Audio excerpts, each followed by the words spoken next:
여러분, 살면서 가장 비참할 때가 언제인지 아십니까? 내 손에 수억 원이 쥐어져 있었는데 정작 당장 오늘 저녁 먹을 고기 한 근 살 돈이 없어서 손을 벌벌 떨 때입니다.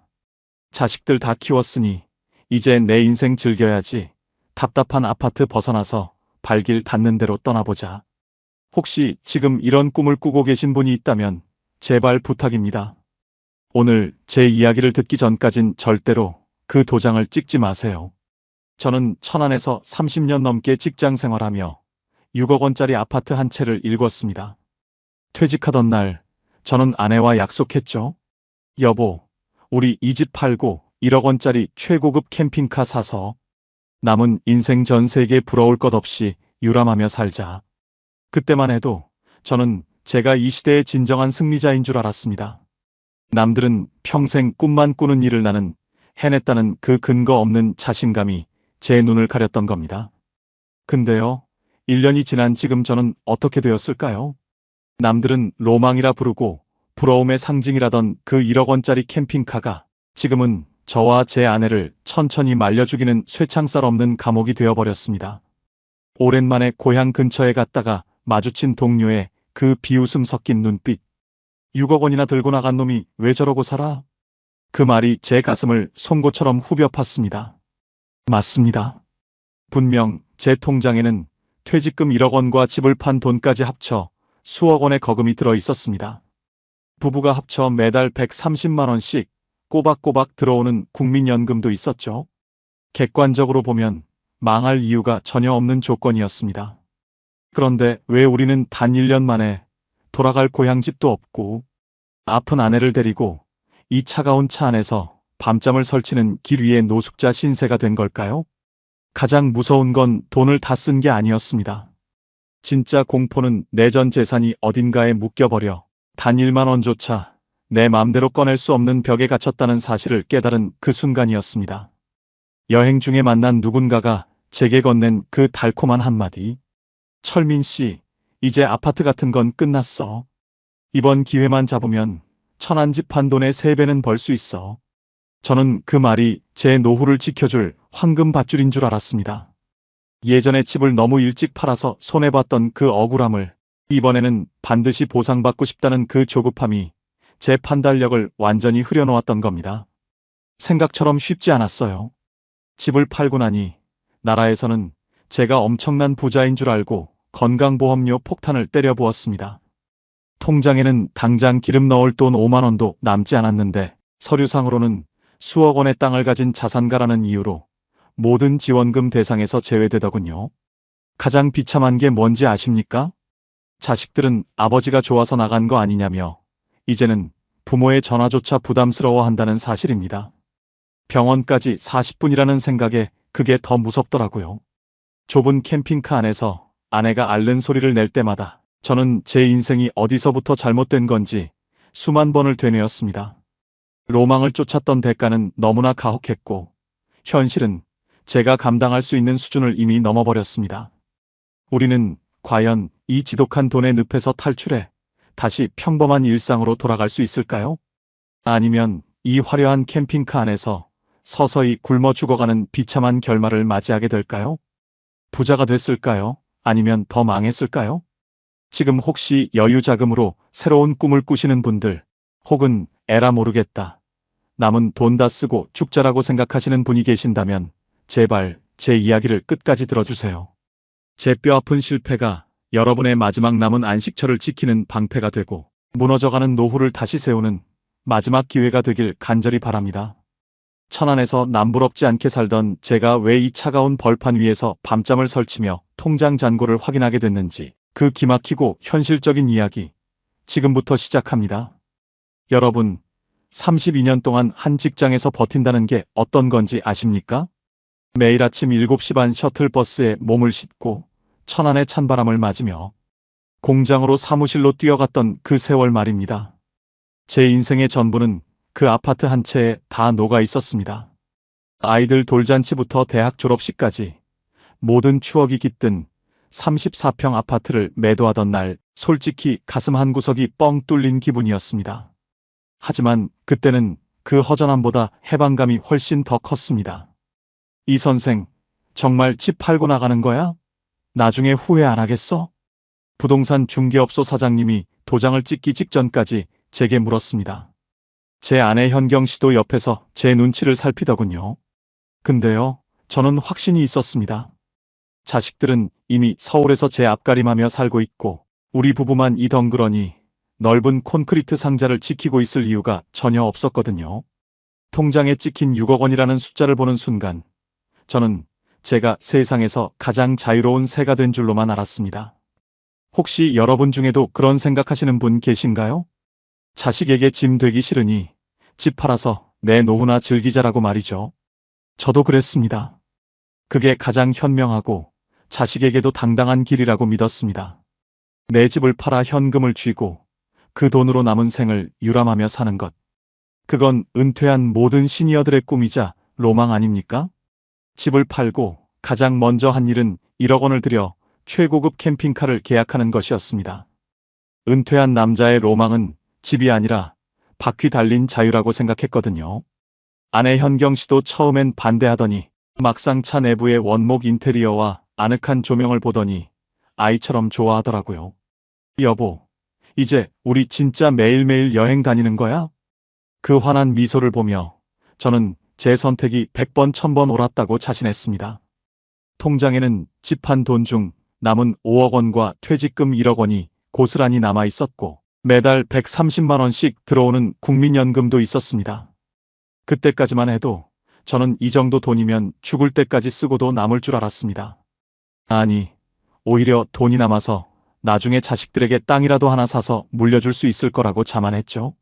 매일 아침 천안 아파트 단지를 산책하며 만나는 동년배들이 저를 얼마나 부러워했는지 모릅니다. 예상과 완전히 달랐습니다. 사람들은 제가 6억 원을 들고 나갔으니 당연히 부자가 된 줄 압니다. 저 역시도 그 돈이 제 노후를 영원히 지켜줄 천하무적 방패인 줄 알았거든요. 하지만 인생은 제 편이 아니었습니다. 자유를 찾아 떠난 그 첫날 캠핑카를 몰고 고속도로 톨게이트를 지날 때까지만 해도 저는 그 길이 낭떠러지로 가는 길인 줄은 꿈에도 몰랐습니다. 당신 혼자 보내면 거기서 쓰러질 것 같아서 따라 나선 거야. 아내는 농담처럼 말했지만 저는 압니다. 평생 살림만 하던 아내에게 집을 떠나 차 안에서 사는 게 얼마나 큰 도전이었을지 말입니다. 그래도 우리는 행복했습니다. 내 집이라는 무거운 짐을 벗어던지고 이제는 가벼운 마음으로 전국 팔도 명산 대천을 내 집 앞마당처럼 쓰며 살 수 있다는 사실에 취해 있었으니까요. 첫날 밤 캠핑카의 좁은 침대에 누웠는데 묘하게 잠이 오지 않더군요. 창밖으로 제가 30년 넘게 살았던 아파트의 불빛들이 점점이 박혀 있었습니다. 한때는 저 불빛 중 하나가 내 것이었는데 이제는 남의 것이 되었다는 묘한 해방감과 씁쓸함이 교차했습니다. 병원까지 40분이라는 생각에 그게 더 무섭더라고요. 나중에 아내가 병이 나고 나서야 했던 이 말이 그날 밤에는 전혀 들리지 않았습니다. 여기서 중요한 게 있어요. 우리는 집을 판 게 아니라 우리 인생의 마지막 정박지를 스스로 끊어버린 것이었습니다. 하지만 그때의 저는 6억 원이라는 숫자에 취해 그 사실을 외면했습니다. 이 정도 돈이면 뭐든 할 수 있어. 그 오만한 생각이 제 노후를 어떻게 파괴하기 시작했는지 그 첫 번째 신호는 생각보다 아주 사소한 곳에서 찾아왔습니다. 여러분, 노후에 가장 위험한 게 뭔지 아십니까? 바로 내가 가진 자산이 영원할 것이라는 착각입니다. 제가 그 착각의 늪에 빠져 첫 발을 내디뎠을 때 제 운명은 이미 정해져 있었는지도 모릅니다. 자, 이제 이 화려한 시작이 어떻게 서서히 핏빛으로 물들어갔는지 그 기막힌 이야기를 계속 들어보시죠. 끝까지 들어야 여러분은 저 같은 실수를 반복하지 않습니다. 집을 나선 첫 일주일은 정말이지 꿈만 같았습니다. 천안의 그 답답한 아파트 단지를 벗어나 동해안 7번 국도를 따라 올라가는데 세상이 온통 우리 부부의 것만 같더라고요.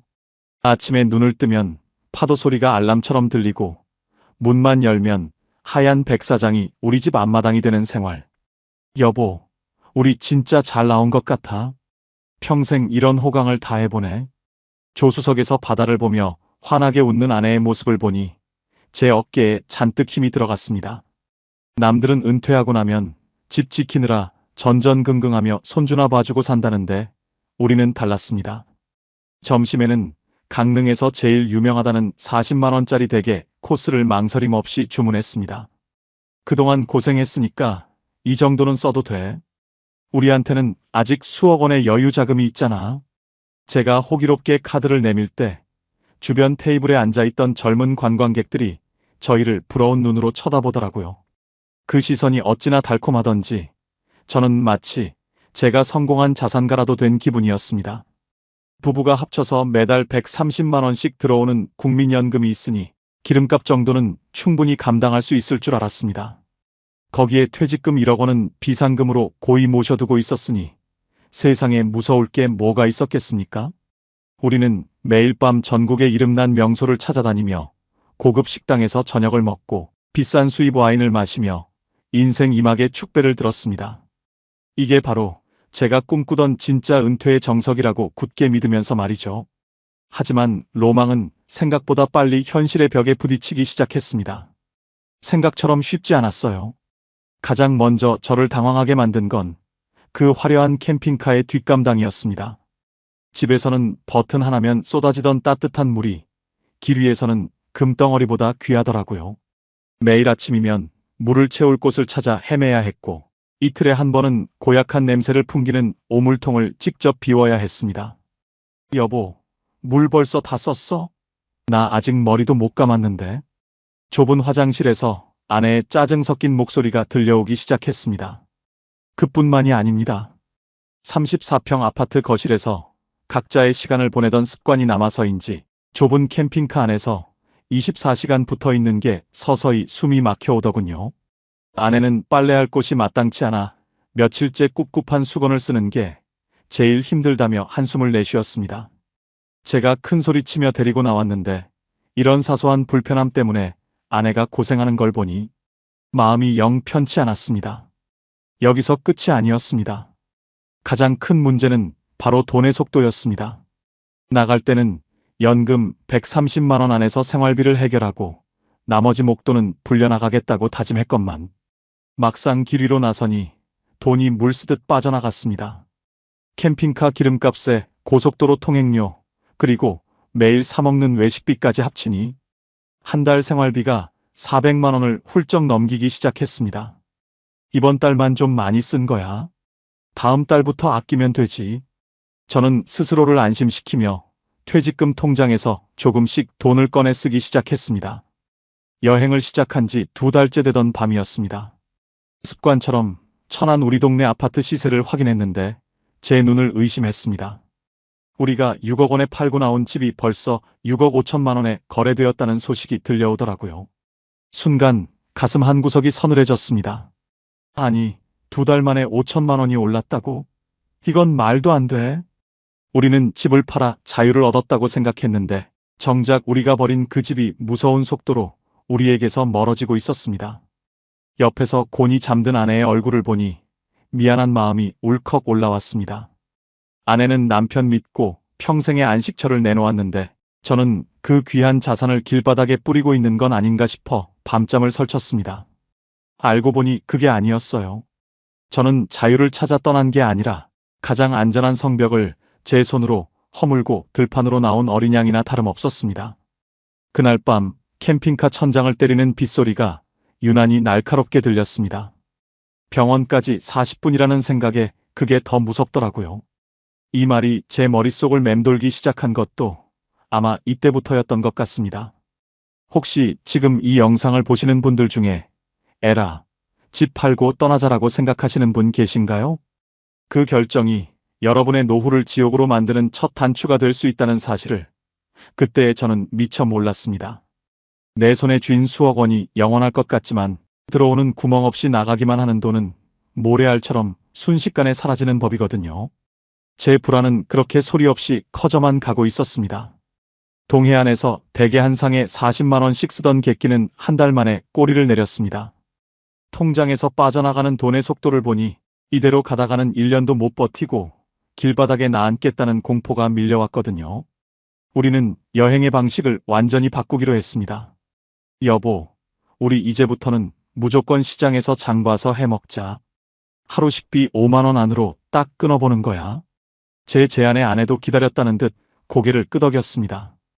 군산의 한 전통시장 근처에 자리를 잡고 우리는 난생 처음 생존 여행을 시작했습니다. 비싼 식당 대신 시장 할머니들이 파는 1,000원짜리 채소를 사고 떠리로 나온 생선 몇 마리를 손에 쥐고 캠핑카로 돌아왔죠. 직접 끓인 된장찌개 냄새가 좁은 차 안에 퍼지는데 묘하게 마음이 편안해지더라고요. 생각처럼 쉽지 않았어요. 좁은 싱크대에서 채소를 씻고 남은 물을 버리는 것조차 일이었지만 줄어드는 지출 숫자를 보니 자신감이 조금씩 생겼습니다. 매달 들어오는 130만 원의 연금을 금쪽같이 여기며 우리는 하루에 10,000원이라도 아끼려 애썼습니다. 아내는 근처 유료 빨래방을 이용하며 그래도 이렇게 깨끗한 옷 입으니까 이제야 좀 사람 사는 것 같네라며 웃어 보였습니다. 사치스러운 유람이 아니라 소박한 생활로 돌아오니 오히려 아내와의 대화도 늘어갔습니다. 우리는 그렇게 길 위에서의 삶에 조금씩 적응하며 다시 일어설 희망을 찾아가고 있었습니다. 그러던 어느 날 우리는 전주 인근의 한적한 강변에서 우리보다 훨씬 낡은 캠핑카를 타는 한 부부를 만났습니다. 그분들은 벌써 3년째 전국을 돌고 있다고 하더군요. 그분들의 캠핑카 안은 좁지만 모든 것이 완벽하게 정리되어 있었고 표정에는 여유가 넘쳤습니다. 사장님, 저희는 초보라 그런지 돈도 너무 많이 들고 몸도 고된데 비결이 뭔가요? 제 물음에 그분은 허허 웃으며 자신들만의 노하우를 하나씩 풀어놓았습니다. 무료로 물을 채울 수 있는 곳, 지자체에서 운영하는 저렴한 캠핑장, 그리고 시니어들을 위한 각종 복지 혜택을 이용하는 방법까지. 알고 보니 그게 아니었어요. 무조건 돈을 많이 써야 좋은 여행인 줄 알았는데 정보를 아는 만큼 노후의 자산은 지킬 수 있는 거였습니다. 그날 저는 밤늦도록 그분이 알려준 정보들을 수첩에 빼곡히 적었습니다. 아내도 곁에서 우리도 이제 전문가 다 됐네라며 희망 섞인 목소리로 말하더군요. 여기서 중요한 게 있어요. 그분은 단순히 아끼는 법만 알려준 게 아니었습니다. 철민 씨, 여행도 좋지만 노후엔 돈이 굴러가는 소리가 들려야 마음이 편한 법이야. 나중에 우리처럼 정착할 때를 대비해서 확실한 곳 하나는 잡아둬야지. 그 말이 제 가슴 속에 작은 불씨를 지폈습니다. 천안 집값이 오르는 걸 보며 느꼈던 그 박탈감을 한 번에 해결해 줄 수 있는 어떤 기회가 우리에게도 오지 않을까 하는 막연한 기대감이 생기기 시작한 겁니다. 노을이 지는 강변을 바라보며 아내의 손을 꼭 잡았습니다. 여보, 고생 많았지? 그래도 이제 우리 어떻게 살아야 할지 좀 보이는 것 같아. 아내는 제 손을 힘주어 맞잡으며 대답했습니다. 당신 믿고 따라온 보람이 있네. 우리 이제 정말 잘 살 수 있을 것 같아. 그 순간만큼은 우리가 가진 수억 원의 자산이 다시금 든든한 버팀목처럼 느껴졌습니다. 이것만으론 부족했습니다. 우리는 단순히 아끼는 것을 넘어 잃어버린 자산의 가치를 회복하고 싶다는 강한 열망에 사로잡혔습니다. 천안의 아파트 가격이 오른 만큼 우리도 어디선가 그만큼의 수익을 내야 한다는 조급함이 희망이라는 탈을 쓰고 우리에게 다가오고 있었죠.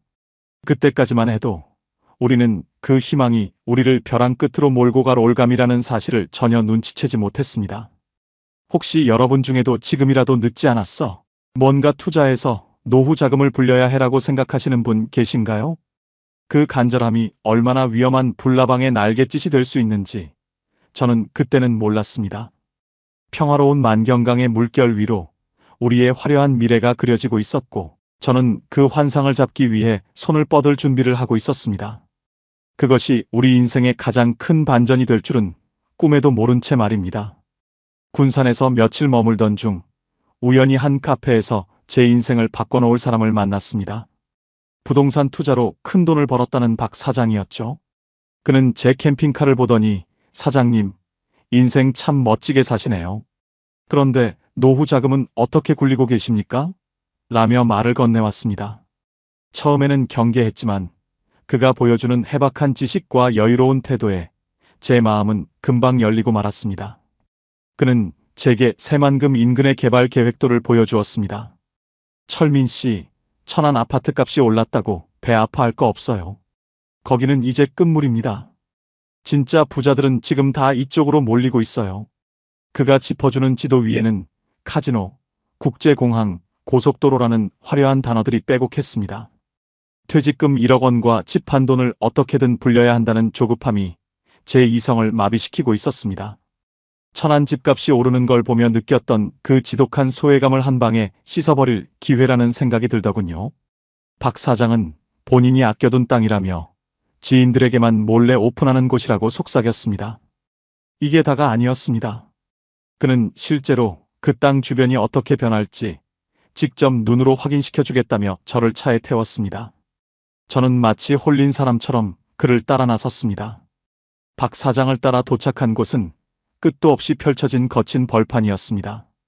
제 눈에는 그저 잡초만 무성한 땅이었지만 박 사장의 설명을 들으니 그곳이 황금알을 낳는 거위로 보이기 시작했습니다. 사장님, 땅은 절대 거짓말 안 합니다. 건물은 낡지만 땅은 시간이 갈수록 가치가 오르는 법이죠. 그의 목소리는 확신에 차 있었고 저는 제 인생 마지막 승부수를 여기에 걸어야겠다고 다짐했습니다. 아내 현경 씨는 옆에서 제 소매자락을 잡아당겼습니다. 여보, 우리 정착할 집 살 돈은 남겨둬야지. 너무 위험한 거 아니야? 하지만 제 귀에는 아내의 걱정이 들리지 않았습니다. 당신은 몰라서 그래. 우리가 판 집이 7억 원이 됐대. 이대로 가만히 있으면 우린 평생 남의 집 월세나 전전하다 죽을 거야. 이번이 우리 인생 마지막 기차야. 저는 아내를 설득하는 게 아니라 제 자신을 세뇌하고 있었습니다. 아직 남은 게 있었어요. 단순히 땅을 사는 게 아니라 그 땅이 나중에 대토 보상을 받거나 상업지로 바뀌었을 때 얻을 수익이 상상을 초월한다는 계산까지 끝마친 상태였습니다. 이 부분 꼭 기억하세요. 사람이 무언가에 눈이 멀면 보이지 않는 미래를 현재의 사실보다 더 굳게 믿게 됩니다. 저는 그 벌판 위에서 이미 천안의 펜트하우스에 다시 입성하는 제 모습을 꿈꾸고 있었습니다. 결국 저는 도장을 꺼냈습니다. 집을 판 돈 6억 원 중에서 캠핑카 사고 남은 돈, 그리고 퇴직금까지 탈탈 털어 4억 5천만 원을 그 땅에 쏟아붓기로 했습니다.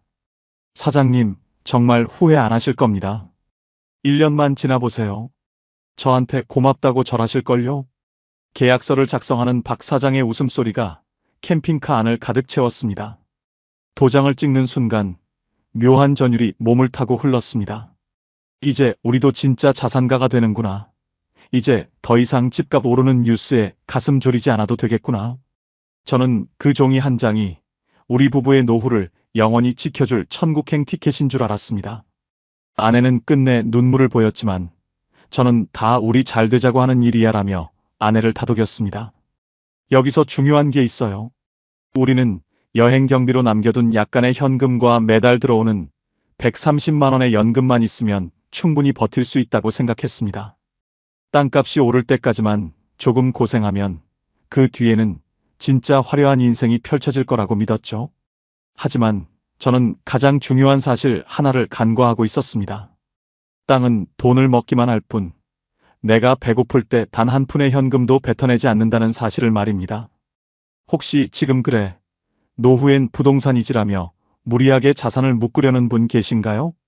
그 땅이 여러분의 발목을 잡는 늪이 될 수도 있다는 생각, 단 한 번이라도 해보셨습니까? 저는 그날 밤 억만장자가 된 기분으로 잠자리에 들었습니다. 꿈속에서는 화려한 빌딩 숲 사이를 캠핑카가 누비고 있었죠. 하지만 그 꿈이 깨지는 데는 그리 오랜 시간이 걸리지 않았습니다. 진짜 위기는 제가 가장 안도하고 있을 때 소리 없이 찾아오고 있었습니다. 땅을 사고 나서 한동안은 정말 구름 위를 걷는 기분이었습니다. 매일 아침 눈을 뜰 때마다 그래, 이제 내 노후는 완벽해라는 확신이 들었거든요. 천안 집 한 돈 4억 5천만 원이 종이 한 장으로 바뀌었을 뿐인데 제 마음은 이전보다 훨씬 든든했습니다. 이제는 천안 아파트 값이 올랐다는 뉴스를 봐도 예전처럼 가슴이 쓰리지 않았습니다. 올려라 올려. 내 땅은 나중에 그거 몇 배는 될 테니까. 이런 여유가 생기니 아내를 대하는 태도도 다시 부드러워지더라고요. 아내 현경 씨도 처음의 불안함은 잊은 듯 했습니다. 여보, 우리 이제 정말 부자 된 거 맞아? 나중에 거기 빌딩 들어서면 우리 손주들 학비 걱정은 안 해도 되겠지?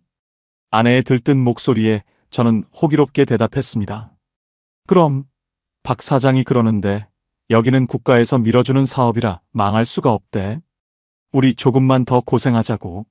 우리는 매달 들어오는 130만 원의 국민연금을 보며 이제 이건 진짜 용돈이라고 생각했습니다. 알고 보니 그게 아니었어요. 그 돈이 나중에 우리 부부의 목줄을 죄는 유일한 생명줄이 될 줄은 그때는 몰랐습니다. 혹시 여러분 중에도 큰 투자 하나 해놓고 이제 다 됐다 안심하고 계신 분 계신가요? 제 인생에서 가장 평온했던 이 시기가 사실은 가장 위태로운 절벽 끝이었다는 걸 저는 그때는 꿈에도 몰랐습니다. 모든 게 해결된 것 같은 이 완벽한 기분. 그게 바로 노후를 망치는 가장 무서운 마약이라는 걸 이제야 깨닫습니다. 가장 기뻤던 건 자식들에게 당당해졌다는 점입니다. 은퇴하고 집 팔아 유랑한다는 소리에 걱정하던 아들에게 전화를 걸어 새만금 땅 이야기를 꺼냈습니다. 아들아, 아비가 다 생각이 있어서 집 판 거다.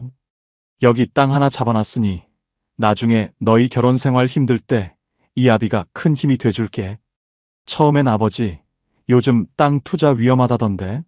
라며 우려하던 아들도 제 확신에 찬 설명에 결국 고개를 끄덕이더군요. 아버지가 그렇게까지 말씀하시니 믿을게요. 그래도 너무 무리하시진 마세요. 아들의 그 한마디에 제 가슴이 뜨거워졌습니다. 평생 직장 생활하며 자식들에게 늘 미안한 마음뿐이었는데 이제야 제대로 된 유산을 남겨줄 수 있겠다는 자부심이 생겼거든요. 저는 남은 퇴직금에서 일부를 꺼내 아들에게 손주 녀석 장난감이나 사주라며 100만 원을 송금했습니다. 막상 해보니까요.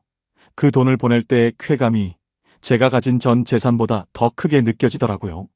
내가 아직은 쓸모있는 아버지라는 증명 같았으니까요. 여기서 끝이 아니에요. 우리는 여행의 질도 다시 높이기 시작했습니다. 여보, 우리 땅 주인이 됐는데 너무 궁상맞게 살지 말자. 저는 다시 좋은 식당을 찾아다니고 캠핑카 소모품도 비싼 수입 제품으로 갈아 끼웠습니다. 연금은 꼬박꼬박 들어오고 땅은 매일 가치가 오르고 있을 거라 믿었으니 아까울 게 없었습니다. 우리는 그렇게 다시금 로망 가득한 유람의 길로 접어들고 있었습니다. 노을을 바라보며 아내와 와인 잔을 부딪혔습니다. 여보, 고생 끝에 낙이 온다더니 우리한테 딱 어울리는 말이네. 아내는 수줍게 웃으며 당신 고집 피울 땐 정말 무서웠는데 지금 보니까 정말 다행이야라고 화답했습니다. 우리는 그날 밤 앞으로 펼쳐질 장밋빛 미래를 설계하며 늦게까지 잠들지 못했습니다.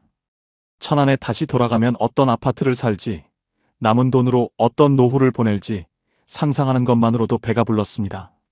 생각처럼 쉽지 않았어요. 우리가 누리던 이 평화는 사실 모래 성 위에 세워진 신기루였습니다. 저는 우리가 가진 4억 5천만 원이 언제든 현금으로 바뀔 수 있는 황금인 줄 알았습니다. 하지만 부동산 시장은 제 믿음만큼 자비롭지 않았습니다. 우리가 산 땅 주변은 여전히 허허벌판이었고 개발 소식은 뉴스의 한 귀퉁이에서만 맴돌고 있었죠. 이 부분 꼭 기억하세요. 노후의 가장 큰 자산은 돈의 액수가 아니라 돈의 흐름입니다. 저는 그 흐름을 막아버리고 고인 물을 쳐다보며 행복해하고 있었습니다. 그 물이 썩어가고 있다는 사실을 깨달았을 때는 이미 빠져나올 힘조차 남아있지 않았을 때였습니다. 가장 행복했던 그날 밤, 아내가 가볍게 기침을 시작했습니다. 단순한 감기인 줄 알았던 그 기침이 우리 인생을 송두리째 흔들어 놓을 거대한 폭풍의 전조였다는 걸 그때는 몰랐습니다. 진짜 비극은 우리가 가장 안심하고 웃고 있을 때 등 뒤에서 칼날을 세우고 다가오고 있었습니다. 그런데 말입니다. 인생은 제 편이 아니었습니다. 평온했던 저녁 식사 끝에 시작된 아내의 가벼운 기침은 그날 새벽 지옥의 서막으로 변했습니다. 여보, 나 숨이 안 쉬어져. 아내의 가녀린 목소리에 잠에서 깬 저는 소스라치게 놀랐습니다. 좁은 캠핑카 안은 아내의 거친 숨소리로 가득 찼고 저는 손이 떨려 119 번호조차 제대로 누르지 못했습니다. 주변에는 가로등 하나 없었고 가장 가까운 응급실이 어디인지조차 알 수 없는 낯선 타지였습니다. 겨우 통화가 연결된 구급대원은 위치를 묻는데 제가 해줄 수 있는 말은 바닷가 근처 주차장입니다 라는 막연한 대답뿐이었습니다. 구급차가 도착하기까지 걸린 시간은 단 20분이었지만 제게는 20년 같은 고통이었습니다. 좁은 차 안에서 고통에 몸부림치는 아내를 보며 저는 처음으로 이 화려한 캠핑카가 무덤처럼 느껴졌습니다. 순간 마음이 철렁했어요. 천안 아파트에 살 때면 5분 거리에 대학병원이 있었는데 왜 나는 아내를 데리고 이 먼 곳까지 나와 이 고생을 시키고 있는 건가 하는 자책이 밀려왔습니다. 병원까지 40분이라는 생각에 그게 더 무섭더라고요. 나중에 정신을 차린 아내가 병상에서 내뱉은 이 말은 제 가슴을 도려내는 칼날이 되었습니다. 로망을 쫓느라 노후의 가장 중요한 안전망인 의료 접근성을 제 손으로 끊어버린 대가는 너무나 가혹했습니다. 응급처치를 끝내고 정밀 검사에 들어간 아내는 폐렴 증세가 심해 입원을 해야 했습니다. 원무과에서 내민 중간 정산서에는 제가 예상치 못한 숫자들이 적혀 있었습니다. 비급여 항목의 검사비까지 합치니 순식간에 300만 원이 넘는 돈이 필요하더군요. 저는 서둘러 휴대폰을 열어 여행용 비상금 통장을 확인했습니다. 분명 여유가 있을 줄 알았는데 그동안 기름값에 외식비에 야금야금 써버린 탓에 잔고는 바닥을 보이고 있었습니다. 알고 보니 그게 아니었어요. 저는 제가 부자인 줄 알았습니다. 4억 5천만 원짜리 땅이 있으니 언제든 돈 걱정은 안 해도 될 줄 알았죠. 하지만 당장 병원비로 낼 현금 300만 원이 없어서 손을 벌벌 떠는 제 처지가 믿기지 않았습니다. 가지고 있던 보험들을 확인해 보니 주소지가 불분명하고 연락이 잘 안 된다는 핑계로 서류 절차도 복잡하기 짝이 없었습니다. 내 몸 누일 집이 없다는 건 단순히 잠자리가 불편한 문제가 아니라 내 모든 경제적 신용이 바닥으로 떨어지는 일이었습니다. 저는 다급하게 박 사장에게 전화를 걸었습니다. 박 사장님, 제 땅 말입니다. 그거 지금 당장 금매로 내놓으면 얼마에 팔릴까요? 아내가 아파서 현금이 급합니다. 수화기 너머로 들려온 박 사장의 목소리는 이전의 그 친절함이 아니었습니다. 아이고, 철민 씨. 지금 부동산 경기가 어떤데 금매를 찾아요? 거기 지금 보러 오는 사람도 없어요. 최소 2, 3년은 묵혀야 한다고 했잖아요. 그 말을 듣는 순간 제 머릿속이 하얘졌습니다. 팔고 싶어도 팔 수 없는 땅, 세금만 먹고 현금은 뱉어내지 않는 그 땅은 이제 제 노후의 든든한 자산이 아니라 저를 바닥으로 끌어내리는 족쇄였습니다. 문제는 여기서 끝이 아니었습니다. 퇴원 수속을 밟고 돌아온 캠핑카에는 우편함 대신 지정해둔 임시 주소지로 날아온 고지서들이 쌓여 있었습니다. 그중 제 눈을 의심하게 만든 건 건강보험료 고지서였습니다. 직장에 다닐 때나 천안 아파트에 살 때는 피부양자로 있거나 직장 가입자로 되어 있어 큰 부담이 없었는데 이제는 상황이 완전히 달라졌더군요. 집을 팔아 현금이 생기고 그 돈으로 땅을 샀다는 기록이 남으면서 저는 지역가입자로 분류되어 있었습니다. 고지서에 찍힌 금액은 무려 45만 원이었습니다. 아니, 소득이라곤 연금 130만 원이 전부인데 건보료를 45만 원이나 내라고? 주민센터에 전화를 걸어 항의해봤지만 돌아오는 대답은 차가웠습니다. 선생님 명의로 된 4억 5천만 원 상당의 토지가 자산으로 잡혀 있어서 점수가 높게 책정되었습니다. 현재로서는 감면 대상이 아니십니다. 수억 원대 땅을 가진 자산가라는 명분 때문에 저는 나라에서 주는 어떤 지원금이나 복지 혜택도 받을 수 없는 처지가 된 겁니다. 이게 다가 아니었습니다. 매달 들어오는 연금 130만 원에서 캠핑카 할부금과 기름값, 그리고 이제는 폭탄처럼 불어난 건보료까지 빼고 나니 아내 약값조차 대기 벅찬 수준이 되었습니다.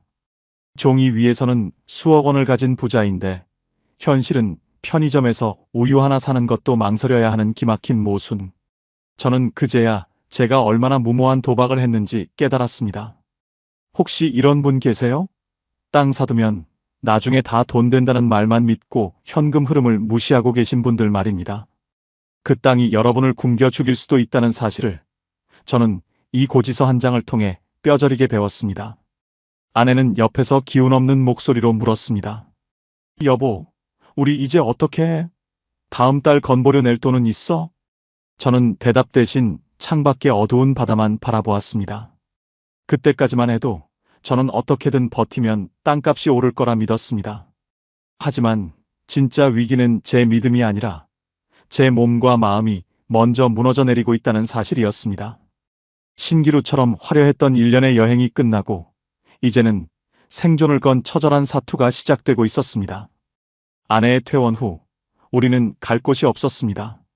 몸이 성취하는 아내를 데리고 다시 차가운 바닷가로 갈 수는 없었거든요. 결국 염치불고하고 경기도에 사는 아들 집을 찾았습니다. 아버지, 갑자기 연락도 없이 웬일이세요? 인터폰 너머로 들려오는 아들의 목소리에는 반가움보다 당혹감이 더 짙게 배어 있었습니다. 아파트 지하 주차장에 커다란 캠핑카를 세워두고 엘리베이터를 타는데 거울에 비친 제 모습이 그렇게 초라해 보일 수가 없더군요. 천안에서 반듯한 내 집 거실에 앉아 손주를 맞이하던 시절이 불과 1년 전인데 이제는 아들 눈치를 보며 하룻밤 신세를 져야 하는 처지가 된 겁니다. 그런데 말이에요.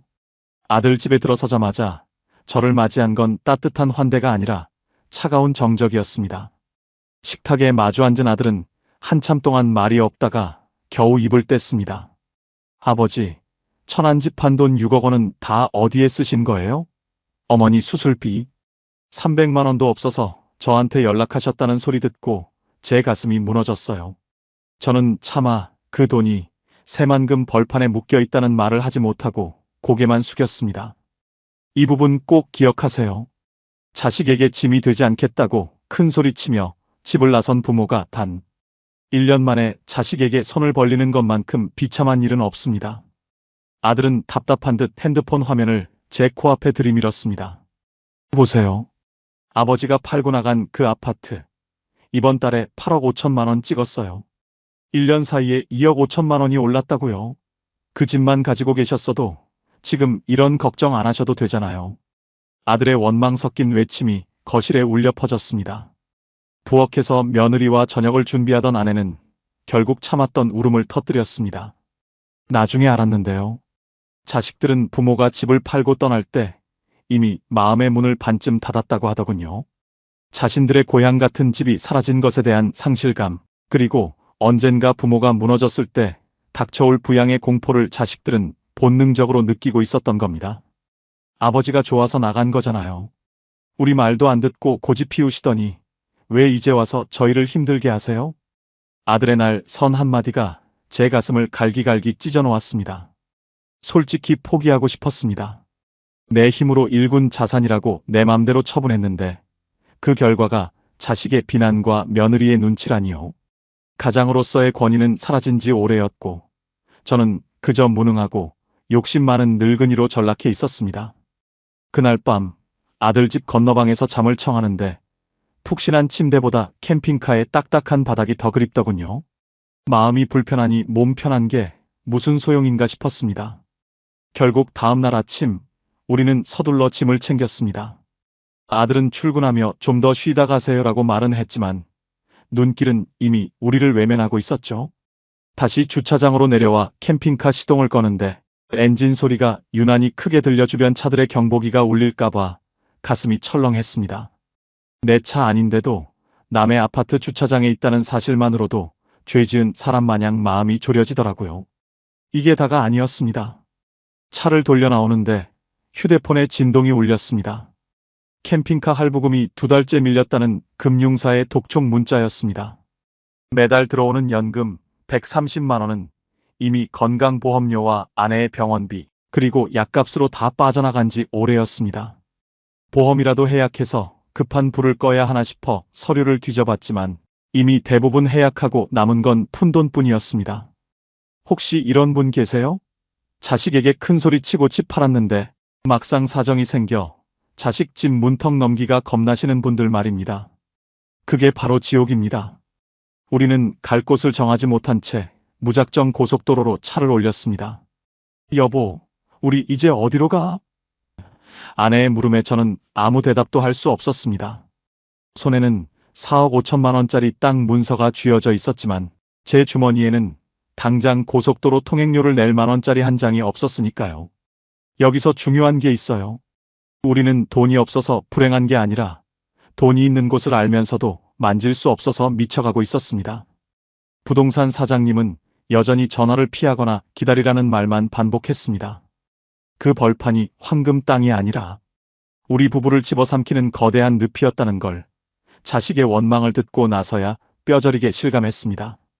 진짜 사투는 이제부터였습니다. 먹고 사는 문제, 그 원초적인 공포가 우리 부부의 목을 조여오기 시작했습니다. 아들 집을 나와 다시 천안으로 내려왔습니다.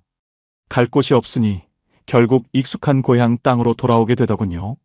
하지만 아파트 단지 근처에는 차마 가지 못했습니다. 혹시라도 옛 동료나 이웃을 마주칠까봐 무서웠거든요. 우리는 당장 먹고 살 현금을 마련하기 위해 제 분신 같던 1억 원짜리 캠핑카를 팔기로 결심했습니다. 사장님, 이거 1년 전엔 1억 원 주셔야 했던 차잖아요. 상태 좀 보세요. 제 간절한 외침에도 딜러의 표정은 차가웠습니다. 선생님, 요즘 캠핑카 매물이 쏟아져요. 게다가 이 모델은 중고시장에서 인기도 없어서 많이 쳐드려야 6천만 원입니다. 4천만 원이 단 1년 만에 허공으로 날아갔다는 소리에 뒷목이 당기더군요. 하지만 당장 손에 쥔 돈이 없으니 배짱을 부릴 처지도 아니었습니다. 생각처럼 쉽지 않았어요. 그 돈이라도 받아서 작은 월세방이라도 구하려 했는데 알고 보니 캠핑카에 걸려있던 남은 대출 할부금을 갚고 나니 손에 쥐어지는 건 2천만 원 남짓이었습니다. 로망을 위해 샀던 바퀴 달린 궁전이 결국 제 노후 자금을 야금야금 갉아먹은 괴물이었던 셈이죠. 아내 현경 씨는 먼지 구덩이 사무실 구석에서 멍하니 서 있다가 결국 제 옷소매를 잡으며 말했습니다. 여보, 그냥 팔아. 우리 이제 이 차 그만 타자. 나 이제 멀미나. 캠핑카를 판 돈으로 겨우 구한 곳은 천안 구석진 동네의 낡은 반지하 방이었습니다. 보증금 1천만 원에 월세 40만 원. 6억 원짜리 아파트에 살던 부부가 1년 만에 내려앉은 바닥은 생각보다 더 차갑고 습했습니다. 창문 틈으로 지나가는 사람들의 발소리가 들릴 때마다 자존심이 깎여나가는 기분이었죠. 아내 눈을 못 마주치겠더라고요. 여보, 내가 미안해. 내가 다 망쳤어. 제 고백에 아내는 대답 없이 걸레질만 했습니다. 우리는 매달 들어오는 130만 원의 국민연금에 목을 매기 시작했습니다. 하지만 월세 40만 원을 내고 폭탄처럼 날아오는 지역가 입자, 건강보험료를 내고 나면 둘이서 하루 세끼 챙겨 먹는 것도 버거웠습니다. 보험이라도 남아있으면 약값이라도 보태겠는데 여행 중에 돈 궁할 때마다 하나둘 해약했던 게 이제 와서 뼈묻히게 후회되더군요. 여기서 끝이 아니에요. 우리를 가장 괴롭힌 건 여전히 우리 이름으로 되어 있는 그 새만금 땅이었습니다.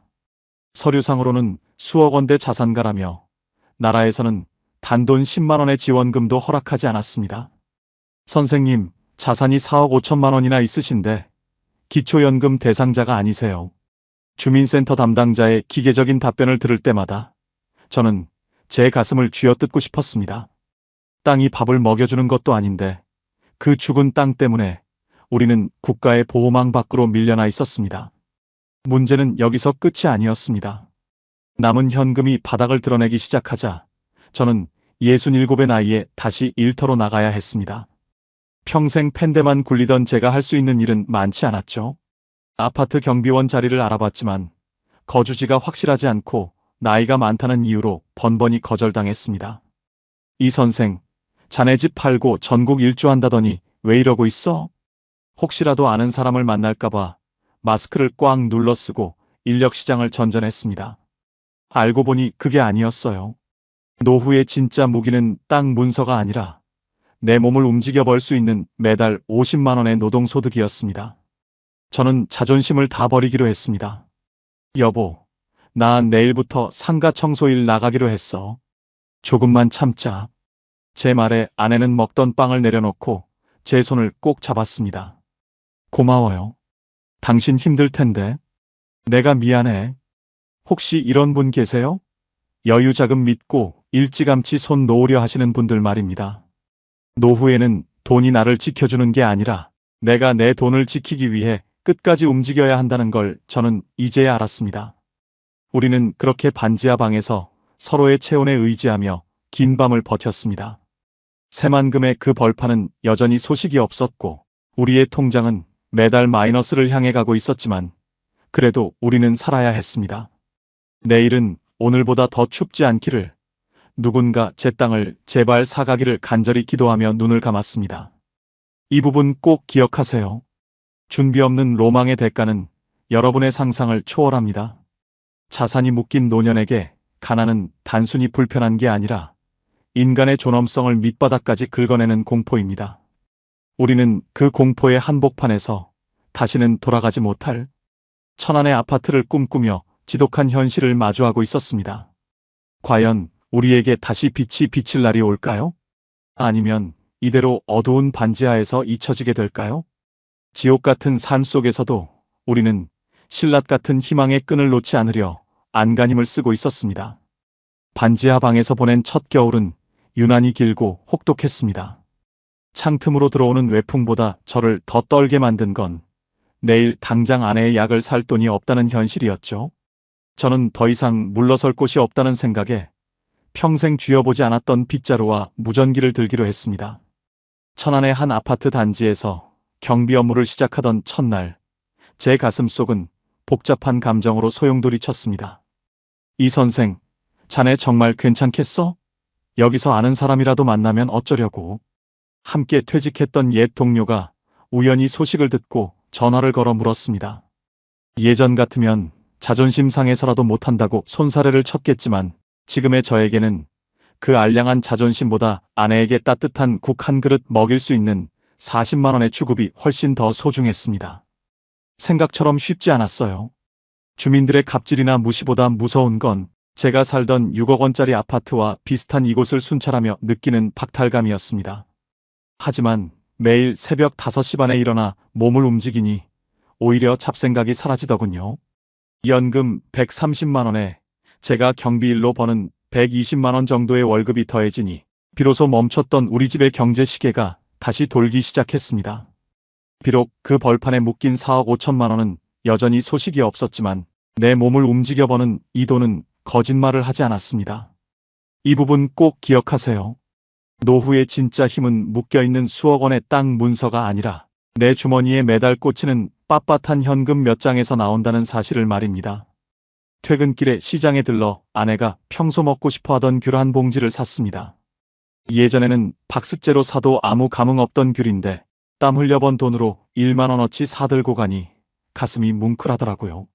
여보, 오늘 고생 많았지? 어서 와요. 반지하 방의 눅눅한 냄새는 여전했지만 아내의 목소리는 캠핑카에 있을 때보다 훨씬 생기가 돌았습니다. 우리는 비로소 깨달았습니다. 집이라는 게 단순히 잠자는 공간이 아니라 마음의 닻을 내릴 수 있는 평온한 정박지여야 한다는 것을요.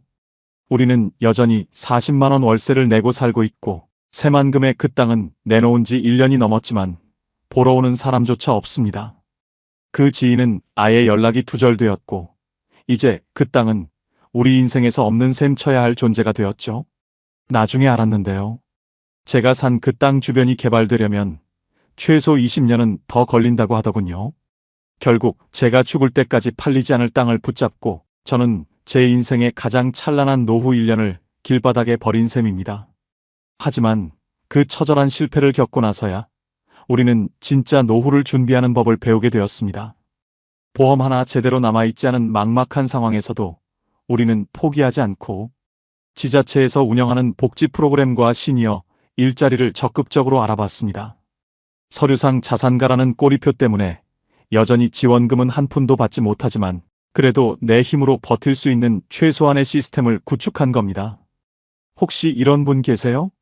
큰 거 한 방만 터지면 노후가 해결될 거라 믿고 현재의 소소한 소득을 무시하시는 분들 말입니다. 그 신기루가 거치고 나면 남는 건 처참한 현실뿐이라는 걸 제 반지하 생활이 증명해주고 있습니다. 비가 오는 날이면 가끔 그 1억짜리 캠핑카가 생각나기도 합니다. 창밖으로 흐르던 동해의 파도와 지리산의 노을은 분명 아름다웠죠. 하지만 그 아름다움을 유지하기 위해 지불해야 했던 대가는 우리 부부의 삶을 송두리째 무너뜨릴 만큼 가혹했습니다. 우리는 이제 사진첩 속에 그 화려했던 오판을 박제해두고 오늘을 살기로 했습니다. 여기서 중요한 게 있어요. 우리의 노후는 화려한 여행지가 아니라 아픈 몸을 누일 수 있고 따뜻한 밥을 지어 먹을 수 있는 이 작은 방 한 칸에서 다시 시작되었습니다. 아들은 여전히 서운한 감정이 남아있는지 전화가 뜸하지만 그래도 가끔 손주 사진을 보내주곤 합니다. 아버지, 죄송해요. 그때 너무 화냈죠? 얼마 전 아들에게 온 짧은 문자 한 통에 저는 세상을 다 얻은 기분으로 밤새 울었습니다. 예상과 완전히 달랐습니다. 부자가 되어 금이 환영할 줄 알았던 제 노후의 결론은 결국 다시 바닥에서 시작하는 것이었습니다. 하지만 이 바닥은 예전의 그 차가운 바닥이 아닙니다. 내가 저지른 실수를 인정하고 남은 생을 어떻게 겸손하게 살아가야 할지 가르쳐준 귀한 디딤돌이죠. 여전히 통장 잔고는 아슬아슬하고 건보료는 매달 무겁게 느껴지지만 우리는 이제 더 이상 신기루를 쫓지 않습니다. 내 손에 쥔 만 원이 주는 행복, 아침에 눈 떴을 때 갈 곳이 있다는 안도감. 이 평범한 진리를 깨닫는데 우리는 5억 원이라는 거금을 수업료로 냈습니다. 비싼 수업료였지만 덕분에 우리는 이제 진짜 우리 것이 무엇인지 압니다. 팔리지 않는 땅 문서는 서랍 깊숙이 넣어두고 내일 아침 출근길에 마실 커피 한 잔의 여유를 꿈꾸며 우리는 오늘도 이 소박한 정박지에서 평화로운 밤을 맞이합니다. 진짜 노후의 평화는 어디 먼 곳에 있는 게 아니라 내 손이 닿는 곳에 있다는 걸 이제는 너무나 잘 알기 때문입니다. 여러분, 제가 1년 동안 길바닥에 뿌린 5억 원이라는 돈이 과연 무엇을 의미하는지 아십니까? 그건 단순한 숫자가 아니라 저와 제 아내가 죽을 때까지 발 뻗고 잘 수 있었던 안식처였고 아플 때 망설임 없이 병원을 찾을 수 있었던 용기였으며 자식들 앞에서 굽히지 않아도 됐던 마지막 자존심이었습니다. 저는 그 소중한 것들을 자유라는 허울 좋은 껍데기와 바꿨고 결국 벼랑 끝에 서서야 그게 얼마나 무모한 도박이었는지 깨달았습니다. 혹시 지금 집값 많이 올랐을 때 팔아서 남은 돈으로 불려보자 하시는 분 계신가요? 제발 제 얼굴을 보고 다시 한번 생각하세요. 여기에 중요한 게 있어요. 집은 파는 순간 더 이상 내 집이 아닙니다. 내가 팔고 나간 그 집이 단 1억이라도 오르면 그때부터 여러분은 평생 그 집 근처에도 못 가는 심리적 난민이 됩니다. 저처럼 6억 원에 집 팔고 나갔다가 그 집이 8억 5천만 원이 됐다는 소식을 들었을 때의 그 박탈감은 사람의 영혼을 갉아먹습니다. 가장 뼈아픈 진실을 말씀드릴까요? 노후에는 자산보다 유동성, 즉 당장 내 손에 쥐어지는 현금이 100배는 더 중요합니다.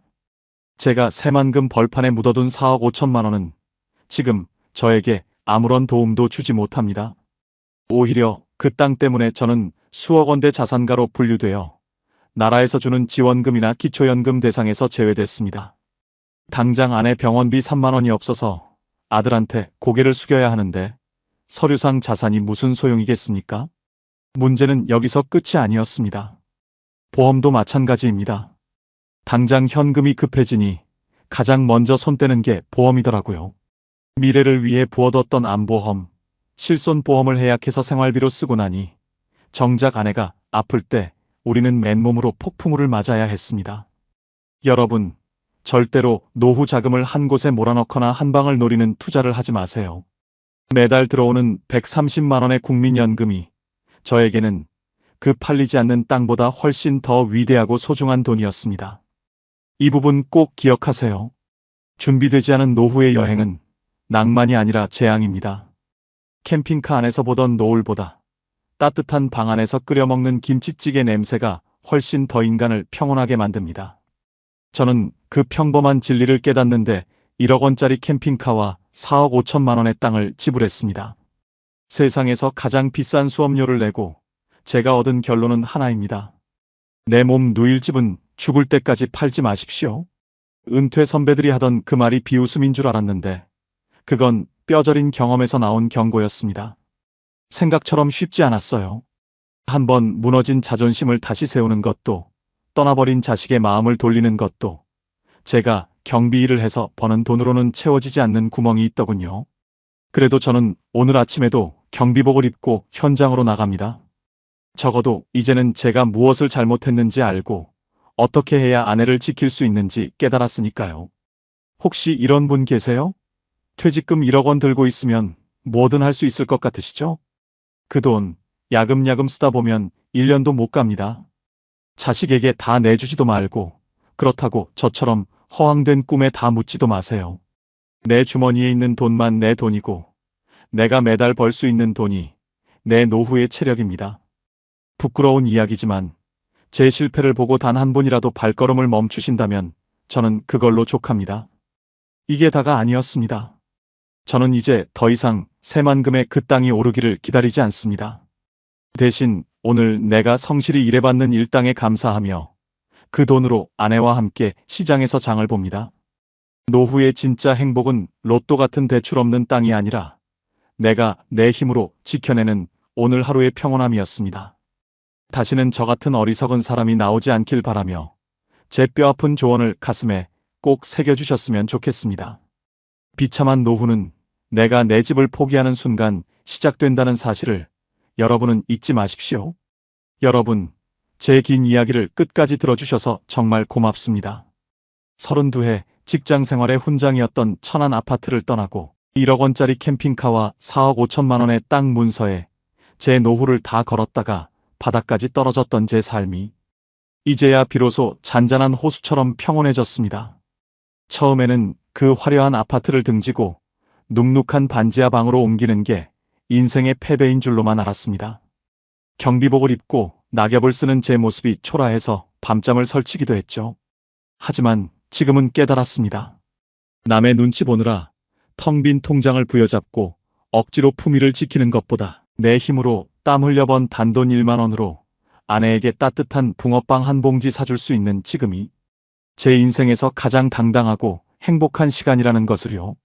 병원까지 40분이라는 생각에 그게 더 무섭더라고요. 제가 길 위에서 아내를 붙잡고 느꼈던 그 공포, 여러분은 절대 겪지 마셨으면 합니다. 준비되지 않은 로망은 재앙이지만 현실을 직시하는 노후는 우리 인생에서 가장 찬란한 황혼이 될 수 있습니다. 대박 꿈이나 자식에게 모든 걸 걸지 마세요. 여러분이 내 집을 지키고 당당하게 서 있는 것, 그것이 자식들에게도 가장 큰 축복입니다. 오늘 제 경험담을 통해 딱 3가지만 가슴에 새겨주셨으면 좋겠습니다. 첫째, 화려한 여행보다 내 몸 뉘일 내 집 사수가 무조건 1순위입니다. 내가 살 집이 있어야 마음이 살고 우리 부부의 노후도 지킬 수 있습니다. 둘째, 덩어리 돈보다 매달 현금이 들어오는 시스템을 악착같이 만드셔야 합니다. 국민연금과 소일거리, 그리고 나에게 맞는 일자리를 찾아 내 주머니에 마르지 않는 샘물을 만드세요. 셋째, 땅이나 주식 같은 신기루에 내 전 재산을 묶어두지 마십시오. 노후의 자산은 언제든 꺼낼 수 있는 현금이거나 내가 사는 집이어야만 가치가 있는 법입니다. 혹시 지금 마음 한구석이 답답하고 불안하신 분들이 계신가요? 혼자만 그런 게 아닙니다. 저도 그랬고 우리 주변의 수많은 동년배들이 같은 길을 걷고 있습니다. 늦었다고 생각할 때가 가장 빠른 때입니다. 오늘부터 당장 여러분의 자산을 점검하고 남이 아닌 나를 위한 현실적인 계획을 세워보세요. 오늘 제 이야기가 여러분께 작은 위로와 용기가 되었다면 참 좋겠습니다. 주변에 집 팔아 여행 가겠다는 친구분이 계신다면 이 영상을 꼭 공유해 주세요. 함께 공부하고 나누면 비참한 노후는 반드시 피할 수 있습니다. 도움이 되셨다면 구독과 좋아요로 제 인생 2막을 함께 응원해 주시면 감사하겠습니다. 여러분의 댓글 하나하나가 저에게는 큰 힘이 됩니다. 궁금한 점이나 여러분의 사연이 있다면 언제든 남겨주세요. 여러분의 내일은 오늘보다 더 당당하고 더 따뜻하길 진심으로 기도하겠습니다. 오늘도 긴 시간 함께 해주셔서 정말 감사합니다. 평안한 밤 되십시오. 지금까지 천안에서 이철민이었습니다.